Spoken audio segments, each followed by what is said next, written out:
Hello,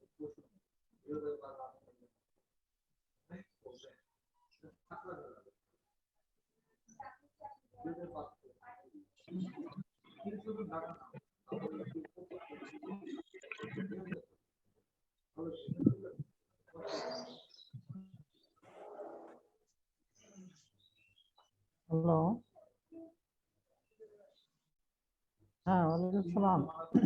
ভালো আছো তোমরা? আছি আলহামদুলিল্লাহ, ভালো আছি। এখন দেখা যাচ্ছে যে 26 জন পার্টিসিপেট করেছে। আমার কাছে যেটা মনে হয় যে আমরা ক্লাস শুরু করতে পারি। ঠিক আছে,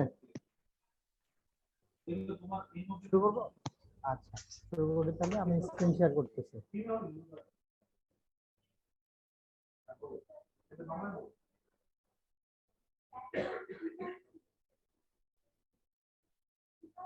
স্ক্রিন দেখা যাচ্ছে?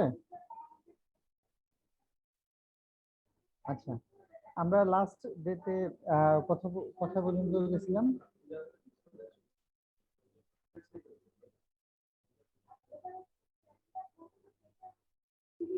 মনে আছে তোমাদের?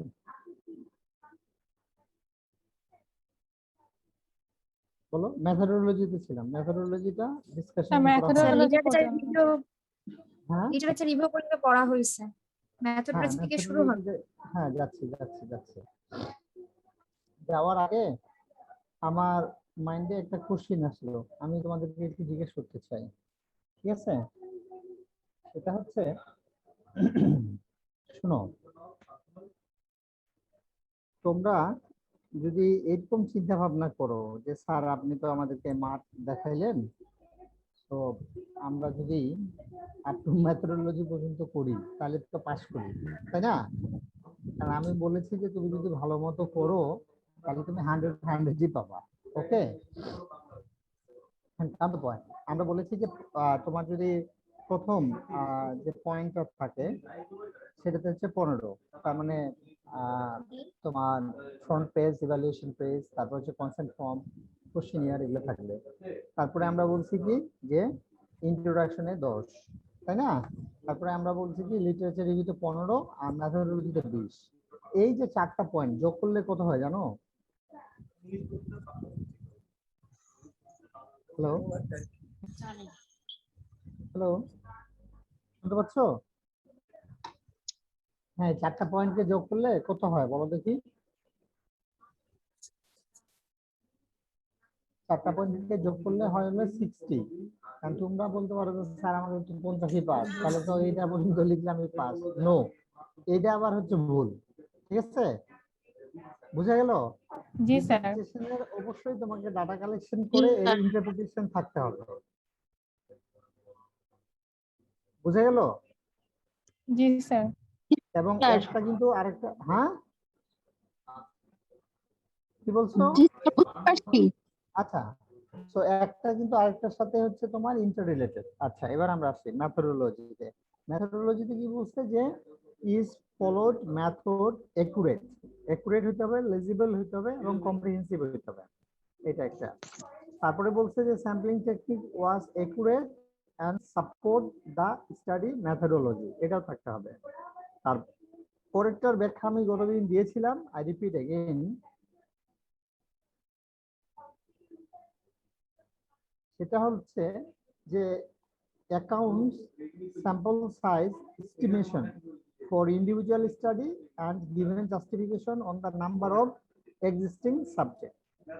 তার মানে হচ্ছে যে তোমাকে ক্যালকুলেশন করে দেখতে হবে যে তোমার সাবজেক্ট, তোমার স্টাডির জন্য কতটা স্যাম্পল নেওয়া প্রয়োজন।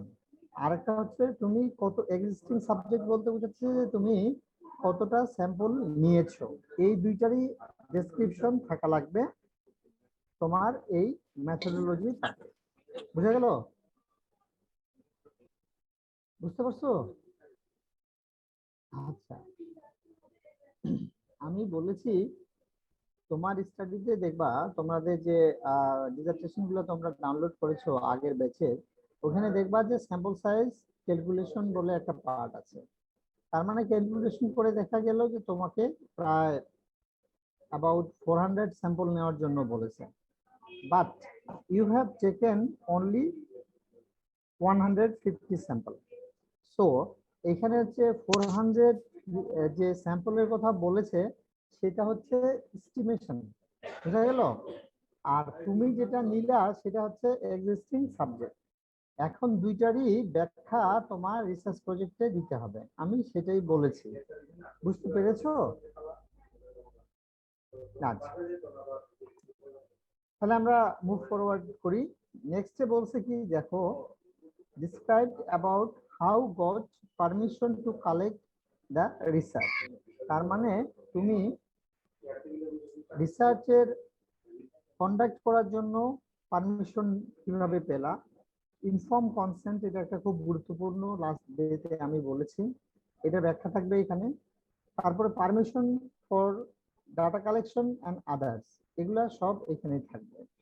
এখন যদি আমরা আসি ডাটা কালেকশনের প্রসিডিউরের মধ্যে কি থাকবে, যে ডাটা যে তুমি কালেক্ট করেছো ওটা ক্লিয়ারলি ডিসক্রাইব করবা, তার যদি কোনো বেসিক প্রসিডিউরস থাকে সেটা বলবা, কোনো টুলস থাকে সেটা বলবা, এবং ডাটা কালেকশনের সময় এনভায়রনমেন্টটা কেমন ছিল, ঠিক আছে? বুঝা গেল? ওইগুলা ডেসক্রিপটিভ জিনিস, যে যখন আমরা ডাটা কালেকশন করেছি, পেশেন্টের ইন্টারভিউ নিয়েছি, তখন আমরা পেশেন্টকে হচ্ছে একটা সেপারেট প্লেসে কাম অ্যান্ড কোয়াইট এনভায়রনমেন্টে ডাটা কালেকশন করেছি, যাতে কোনো ধরনের ডিস্টার্ব না, বুঝেছো? তারপর বলছে কি researcher position during data collection.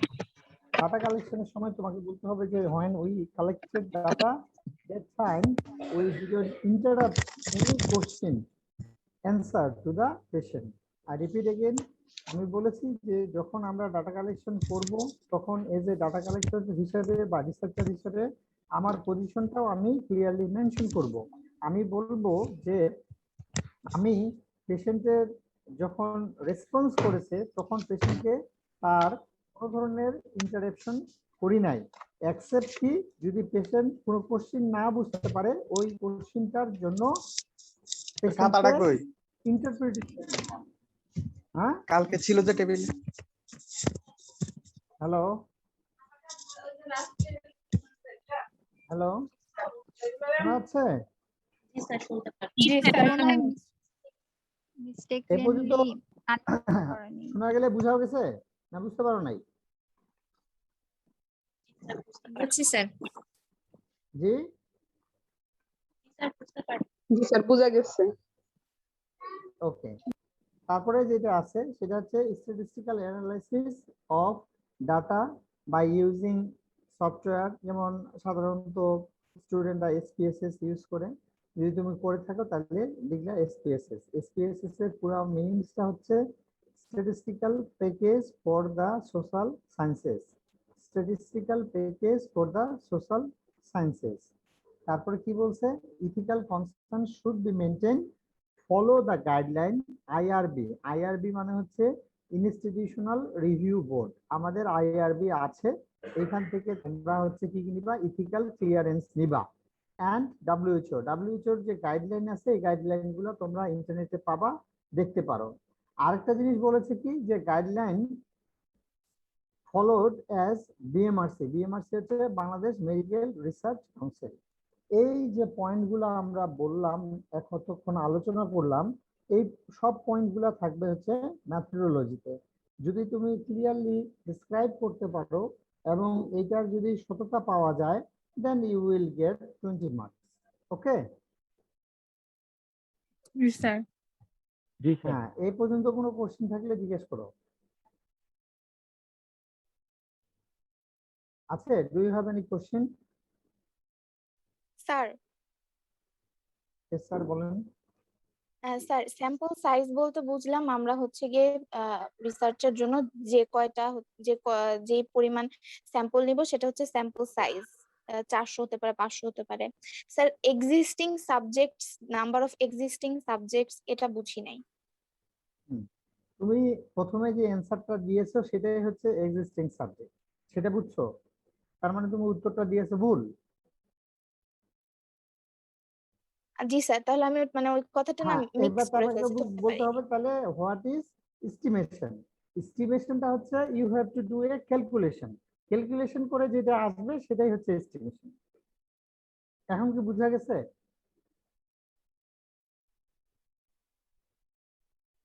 জি স্যার। হ্যাঁ, তার মানে তুমি তোমার স্টাডিতে যে কয়েকটা সাবজেক্ট সেটা হবে existing subject, but to applied equation, তুমি একটা ইকুয়েশন দিয়ে ক্যালকুলেশন করে যে সাবজেক্টটা ফাইন্ড আউট করবা স্যাম্পল নাম্বার, সেটাই হচ্ছে এস্টিমেশন। সো তোমাকে তাহলে যেটা করতে হবে, you have to know the formula of sample size calculation. ক্যালকুলেশনের ফর্মুলাটা দেখেছো? হ্যাঁ বলো। স্যার আমি যেটা ডাউনলোড করেছিলাম এটা হচ্ছে এটা দেখুন। এই সোনালি, খাওয়া দাওয়া করছো না করো নাই? Yes, শুনতে পাচ্ছি না তো। Sir sir sample size sir এক জায়গায় পড়েছে, মানে যেই স্যার আমি স্যার ডাউনলোড করেছিলাম ওটার মধ্যে ছিল। স্যাম্পল সাইজ ক্যালকুলেশনের একটা ইকুয়েশন আছে, হ্যাঁ ইকুয়েশনটা আমি হ্যাঁ স্যার, বলতেছি।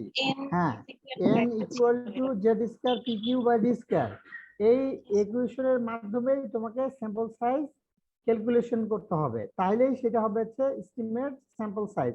অন্তরা বুঝছো? জি স্যার, বুঝতে পেরেছি। তো স্যার এটা কি সব স্যাম্পলের জন্য সেম? জি স্যার। মোটামুটি এটাই ব্যবহার করা হয়ে থাকে। এটা একটা জেনারেলি অ্যাপ্লিকেবল ইকুয়েশন। ওকে, হ্যালো। জি স্যার, বুঝতে পেরেছি। থার্ড ইয়ারে তোমাদেরকে পড়ায় নাই how to calculate sample size? Captain,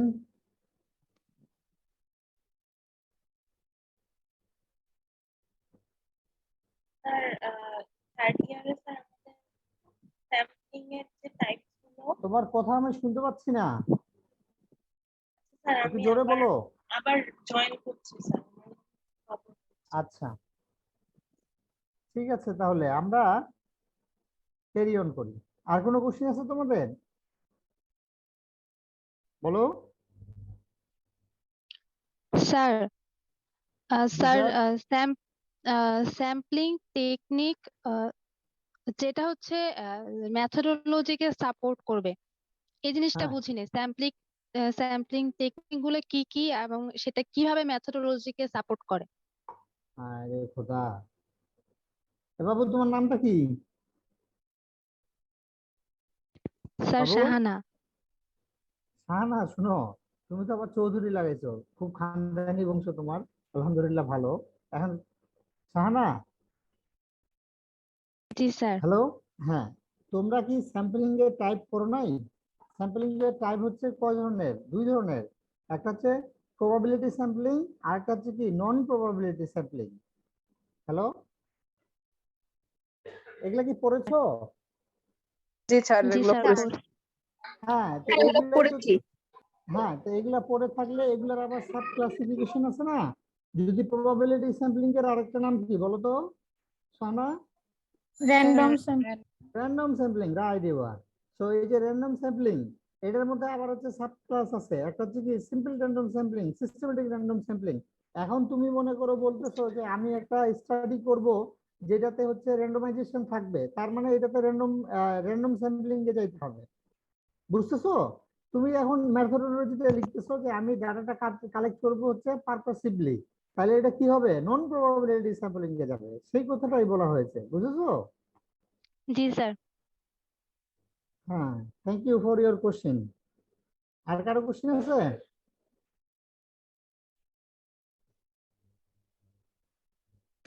বলো। আচ্ছা, যদি না থাকে তাহলে আমরা সামনের দিকে এগোই, ঠিক আছে? এখানে বলছে লিমিটেশন অফ দ্য স্টাডি, এই জিনিসটা থাকতে হবে, লিখে রাখো। প্রত্যেকটা স্টাডিরই লিমিটেশন থাকবে, ঠিক আছে? যেটা যত বেশি মনে করো যে ওয়েল স্টাডি হোক না কেন, each and every study must have some sort of limitation. সেই জিনিসটাই বলছে এখানে যে has address the resource constraint, ঠিক আছে? এখানে একটা পয়েন্ট বলে দিয়েছে, রিসোর্স কনস্ট্রেইন হইতে পারে। তারপর বলছে যে has become proactive to overcome this constraint in future. So আমরা যখন লিমিটেশন বলবো, তার মানে যে কনস্ট্যান্ট গুলা বললাম, এটার একটু ডিরেকশনও দিব যে এইভাবে এগুলো এই স্টাডির এই কনস্ট্যান্টটা ওভারকাম করা যেতে পারে for in the long run. Okay, এইটাতে হচ্ছে 5 মার্কস। বুঝা গেল? জি হ্যালো, স্যার। বুঝেছো? ওকে, কোনো কোশ্চেন নেই তো? বলো বাবুরা, কোনো স্যার কোশ্চেন আছে? হ্যাঁ স্যার স্যার। লিমিটেশন স্যার লিমিটেশনও তো স্যার আপনি বললেন যে লিমিটেশন গুলো দিয়ে তারপর হচ্ছে আমরা আবার হচ্ছে বলে দিব যে এগুলো করলে লিমিটেশন গুলো ওভারকাম করা যাবে। তাহলে তাহলে স্যার ওই যে আরেকটা পার্ট আছে না স্যার, রিকমেন্ডেশন, স্যার এখানে ওখানেও কি? আর ওইখানের মধ্যে ডিফারেন্স থাকবে, শোনো। আচ্ছা, জি স্যার। হ্যাঁ, রিকমেন্ডেশন আর লিমিটেশনের মধ্যে ডিফারেন্সটা কি হবে আমি তোমাকে বলি। ফর এক্সাম্পল, তোমাকে নিয়ে এক্সাম্পল দিব। কেয়া দেন স্যার। রিকমেন্ড যে তোমরা কেয়ার কাছ থেকে ফুড পারচেজ করো, এটা কিন্তু রিকমেন্ডেশন। হ্যালো, বুঝতেছো? জি স্যার বুঝতেছি। আর যদি আমি বলি বা আমরা ফাইন্ড আউট করি, লিমিটেশন হচ্ছে কি, যে তোমাকে রিচ করা যাচ্ছে না। আচ্ছা, বুঝতেছো? জি স্যার বুঝতেছি। আমি বললাম যে I recommend that your food is অসম। এটা যদি আমি আমার স্টুডেন্টদেরকে বলি, তারা তো বলবে যে স্যার তাকে তো রিচ করা যাচ্ছে না। So this are the limitation. আর রিকমেন্ডেশন আলাদা জিনিস তো। সো তোমাকে রিচ করার জন্য তুমি কি করবা? তুমি তখন কি তোমার মনে করো যে তোমার কি করবা, যে তোমার এই যে প্রোগ্রামটা আছে, এই প্রোগ্রামটাকে কি করবা, ডিসমিনেট করবা। জি স্যার। বুঝতেছো? মনে জি করো যে স্যার এক জায়গায় না করে আরো কয়েক জায়গায় করবা। বুঝতেছো? জি স্যার। ম্যান পাওয়ার রিক্রুটমেন্ট করবা। বুঝতেছো? জি তো স্যার। দুইটার মধ্যে কিন্তু গ্যাপ আছে। বুঝতে পেরেছো? জি স্যার বুঝতে পেরেছি। Thank you. আমরা কি সামনের দিকে এগোবো, না তোমাদের আরো কোশ্চিন আছে? বলো।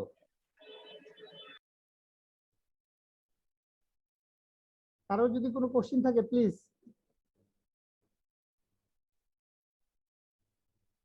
আছে? আচ্ছা, নাই। তাহলে আমরা রেজাল্টে যে যাই এবার। কি বলছে দেখো, রেজাল্টসে বলছে obtain results was accurate and come through the study. The presented result is comprehensive and followed the right way. তারপরে কি বলছে, the graphs, table or chart are presented with accepted format. কারো কোনো কোশ্চেন আছে কিনা বলো।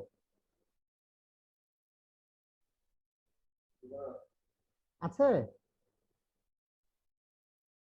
হ্যালো, বলো। No sir. না স্যার আমার নাই। তাহলে আমি কোশ্চেন করি। স্যার আমার একটা কোশ্চেন আছে। থ্যাংক ইউ, বলো। স্যার দেখা গেল আমি যে হাইপোথিসিস নিয়ে মানে হচ্ছে রিসার্চটা করলাম, কিন্তু লাস্টলি দেখা গেল আমার হাইপোথিসিসটা নেগেটিভ প্রুভ হলো, তাহলে তো আমার হুম, রেজাল্টটা নেগেটিভ আসলো, তো হ্যাঁ, সেক্ষেত্রে এটা কি মানে অ্যাকুরেট ধরা হবে কিনা এটাই। Good question. ঠিক আছে, আমি তোমাকে বলি, তোমার মধ্যে হচ্ছে বোল্ডনেস থাকতে হবে। অর্থাৎ আমি যে কাজটা করব একুরেটলি করব, এবং সাহস থাকতে হবে what ever the result is. অনেক সময় তোমরা দেখবা অনেক স্টাডি আছে এবং ভালো ভালো জার্নালেও আছে, ওরা বলেছে যে এই জিনিসটা হচ্ছে তোমার ইফেক্টিভ না।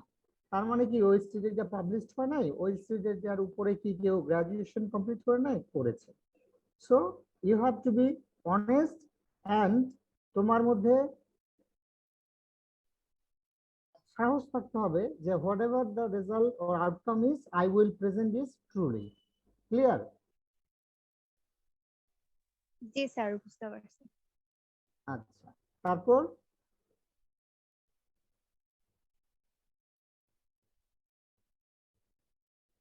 আর কি কেউ কিছু বলবা?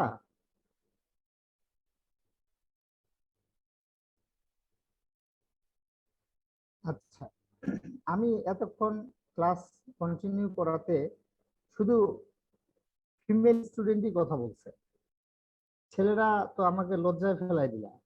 এখন মনে করো আমি ছেলেদেরকে কোশ্চেন করি, ঠিক আছে? আলফা আছো? জি স্যার আছি।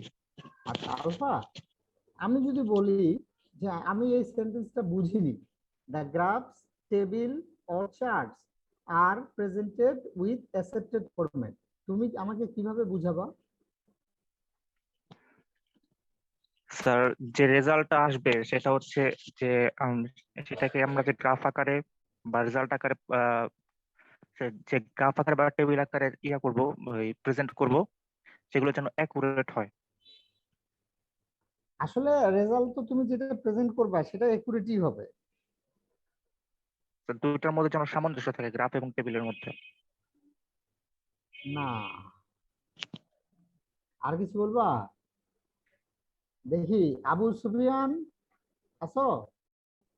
জি স্যার। আবু সুফিয়ান তুমি বলো, তুমি কি বুঝছো? এখানে হচ্ছে গ্রাফ তো স্যার অনেক আকারে হয়। এখন টেবিল হ্যাঁ হচ্ছে স্যার গ্রাফ, টেবিল চার্ট। যে ধরনের গ্রাফ আমরা ইউজ করবো বা যে ধরনের টেবিল আমরা ইউজ করতেছি স্টাডিতে, ওই স্টাডির সাথে তারপর হচ্ছে আমার যে রেজাল্ট আসলো তার সাথে হচ্ছে আমার ফরম্যাটটা ঠিক আছে কিনা স্যার। আরে বাবা, তোমরা তো দেখি নিজেরাই শুধু ডুববা না, আমরা নিয়েও ডুববা, ঠিক আছে? বুঝা গেল? এই যদি হয় তোমাদের পারসেপশন ছেলেমেয়েরা, তাহলে শেষ আমি। এই ক্যাপ্টেন রিফাত, ঘটনা কোন দিকে যাচ্ছে দেখতেছো? হ্যাঁ, তারা তো তোমার দিকে হাসবে, সাথে সাথে আমার দিকেও হাসবে। বলো, ভালো করে অ্যান্সার দাও তুমি। বলছে the graphs tables or chart are presented with accepted format. বলো বলো।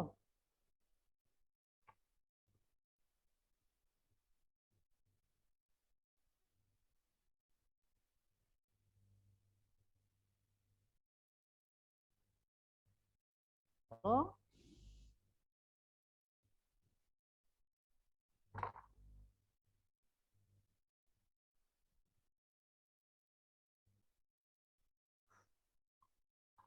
আচ্ছা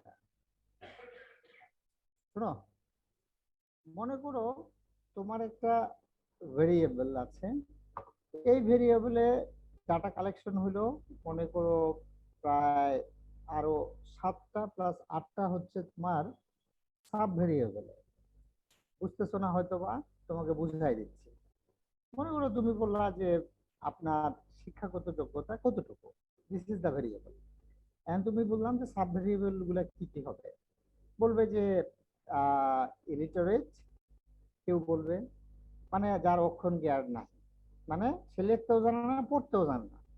আবার কেউ কেউ বললে যে কিছুটা আছে, তার মানে কি আমি লিখতে পারি বা মনে করো যে আহ পড়তে পারি।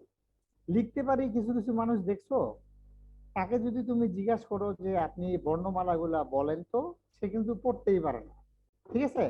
কিন্তু সে তার সিগনেচারটা দিতে পারে। তার মানে সে জানে এইভাবে যদি আমি লিখি তাহলে আমার সিগনেচার হয়। বুঝতেছো না বুঝতেছো না? তাহলে দুইটা ক্যাটাগরি হলো। কেউ বলতে পারে আমি ক্লাস 5 পর্যন্ত পড়েছি, 3 নাম্বার ক্যাটাগরি হলো। কেউ বললো আমি হচ্ছে আন্ডার মেট্রিক, 4টা ক্যাটাগরি হলো। কেউ বললো আমি এসএসসি পাস করেছি, 5টা ক্যাটাগরি হলো। কেউ বলেছে আমি এইচএসসি পাস করেছি, 6টা ক্যাটাগরি হলো। কেউ বলছে আমি গ্রাজুয়েশন করেছি, 7টা ক্যাটাগরি হলো। আরো যদি নিতে চাও গ্রাজুয়েশনের উপরে মাস্টার্স এন্ড অ্যাবভ, 8টা ক্যাটাগরি। এই যে তুমি 8টা ক্যাটাগরি করলা, অনেকগুলা হইলো। অনেক সময় মনে করো 8টার জায়গায় 16টা ক্যাটাগরি হইতে পারে। এই জিনিসটা তুমি যদি গ্রাফিক্যাল প্রেজেন্টেশন দাও গ্রাফ আকারে, কেমন দেখা যাবে বলো?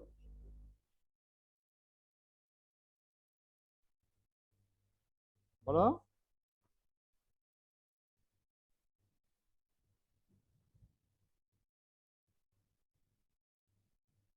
সেটাই হচ্ছে অ্যাকসেপ্টেড ফরম্যাট।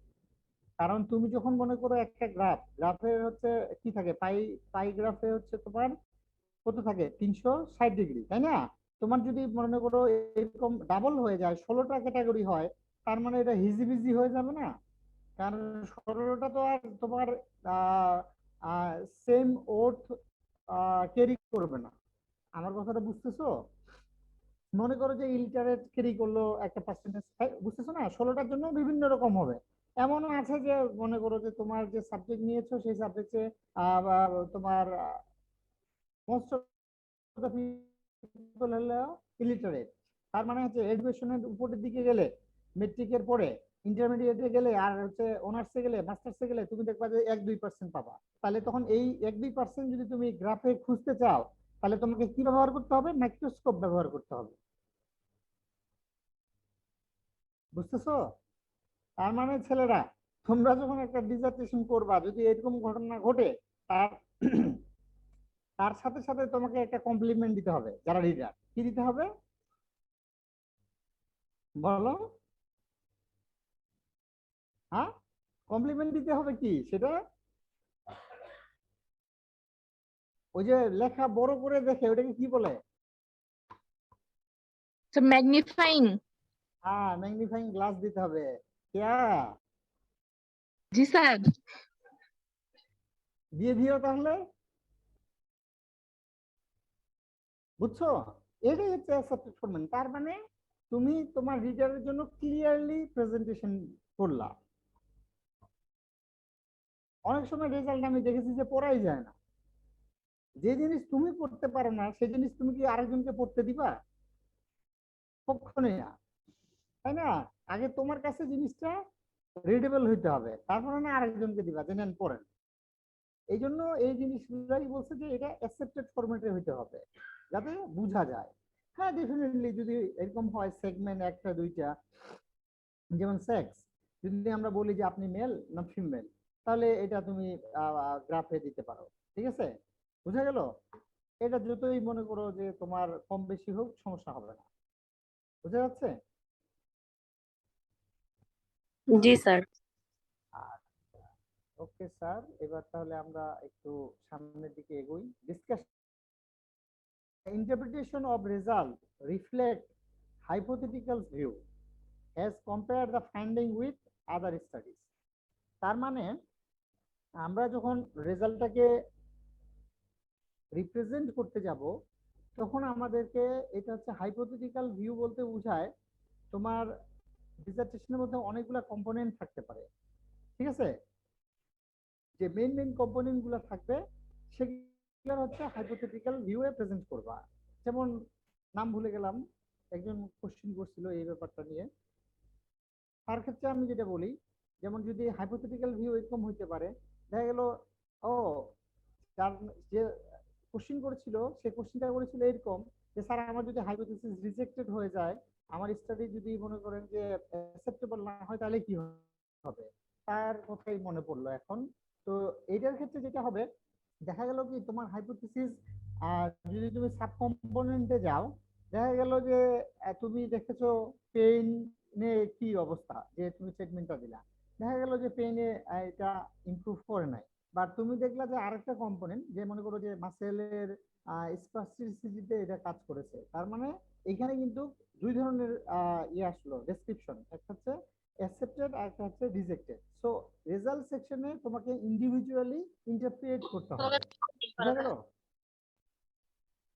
হ্যালো, এটা হচ্ছে, আচ্ছা আমি বলতেছি কি যে রেজাল্ট সেকশনে তোমার ইচ কম্পোনেন্টটাকে ইন্টারপ্রিট করতে হবে। দেখা গেল তুমি ইন জেনারেল বলতেছো যে কন্ডিশনটা ইমপ্রুভ করে কিনা, একটা কম্পোনেন্ট, মেইন কম্পোনেন্ট, যে ইন জেনারেল এটা ইমপ্রুভ করে কিনা, বাট এর হচ্ছে সাব ক্যাটাগরি আছে না, সেটা কি হইতে পারে? যেমন হইতে পারে দেখা গেল পেইন কমে নাই, মনে করো যে মাসেলের স্পাস্টিসিটি কমছে, আরো কিছু যদি থাকে, এই জিনিসগুলার ওভারঅল সব ডেসক্রিপশনটা ডিসকাশনে থাকতে হবে, সেটাই বলছে। এটা হলো প্রথম লাইনটা। দ্বিতীয় লাইনটা বলছে কি, এই রেজাল্টটার সাথে অন্যান্য যে স্টাডি পাবলিশড হয়েছে তার সাথে এটাকে কম্পেয়ার করে কম্পারিজন দেখাইতে হবে। বুঝা গেল? এখানে হচ্ছে 10 মার্ক। আর আছে কোশ্চেন? না থাকলে এই যে রিকমেন্ডেশন কিয়া এখানে দিবা, conclusion and recommendation. Does the sir. study draw a valid conclusion? Was there any guideline or recommendation for further research or research related areas? এখানে হচ্ছে 5 মার্কস। তারপর হচ্ছে রেফারেন্স নিয়ে তোমাদেরকে পড়াইতে হবে বেশি করে, বুঝছো? কারণ এটা খুবই গুরুত্বপূর্ণ। রেফারেন্সের ক্ষেত্রে বলি যে all text reference must be available in the reference list. তো লিস্টে তো মাস্ট থাকবেই। অ্যাপ্রোপ্রিয়েট সাইটেশনটা হচ্ছে টেক্সটে and presentation of literature with institute accepted format। আমাদের accepted format হচ্ছে হার্ভার্ড রেফারেন্সিং আপডেট ভার্সন। আমি একটা তোমাদেরকে নোট দিয়ে দিব। তারপর হচ্ছে কি বলছে যে have followed thoroughly the Harvard referencing system। তারপর হচ্ছে followed the details procedure of their reference system। তারপর হচ্ছে every literature reference was given in the list। এটা হচ্ছে 5 মার্ক। আমার কাছে যেটা মনে হয় এই জিনিসটার উপরে তোমাদেরকে একটু ব্যাখ্যা দিতে হবে, বুঝছো? জি স্যার। দাও। জি স্যার। তাড়াহুড়ো করে গেলে হবে না, আমাকে 1 মিনিট সময় দাও। ওয়ালাইকুম আসসালাম, তাড়াতাড়ি বলো। হ্যাঁ,